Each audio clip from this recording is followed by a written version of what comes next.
VS അച്യുതാനന്ദനെ സംസ്കരിച്ച സ്ഥലത്താണ് CPMന്റെ നേതൃത്വത്തിൽ സ്തൂപം പണിയുന്നത്.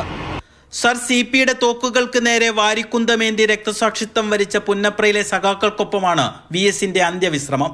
ഒന്നാം ചരമവാർഷികത്തിന് മുൻപായി സ്മാരക നിർമ്മാണം പൂർത്തിയാക്കാനുള്ള തിരക്കിട്ട ജോലികൾ തുടരുകയാണ്. അതിനിടെയാണ് CPI ഉടക്കുമായി എത്തിയത്. ബദലായി VSന്റെ സ്മാരകത്തിനോട് ചേർന്ന് TV തോമസിന്റെ സ്മാരകം നിർമ്മിക്കാൻ CPI തീരുമാനിച്ചു. CPMന്റെയും CPIയുടെയും ഉടമസ്ഥതയിലുള്ള വലിയ ചുടുകാട്ടിൽ ഒരു നേതാക്കൾക്കും സ്വന്തമായി വലിയ സ്മാരകങ്ങളില്ലെന്നാണ് CPIയുടെ വാദം. TVയുടെ സ്മാരകം ആ സ്ഥലത്ത് വന്നാൽ VS സ്മാരകത്തിന് റോഡിൽ നിന്നുള്ള കാഴ്ച മറയും. ഇരു പാർട്ടികളുടെയും നേതാക്കൾ ചർച്ച നടത്തി സമവായത്തിലെത്തി. ഇരു പാർട്ടികളും തമ്മിലുള്ള ചർച്ചകൾക്കൊടുവിൽ TVയുടെ സ്മാരകം മറ്റൊരു സ്ഥലത്തേക്ക് മാറ്റാൻ വേണ്ടി തീരുമാനിച്ചു. VS സ്മാരകം ജൂലൈ 21 പിണറായി വിജയൻ ഉദ്ഘാടനം ചെയ്യും. അതിനുശേഷം CPI TV സ്മാരകത്തിന്റെ നിർമ്മാണം തുടങ്ങും. രഘുനാഥ് നാരായണൻ, മാതൃഭൂമി ന്യൂസ്, ആലപ്പുഴ.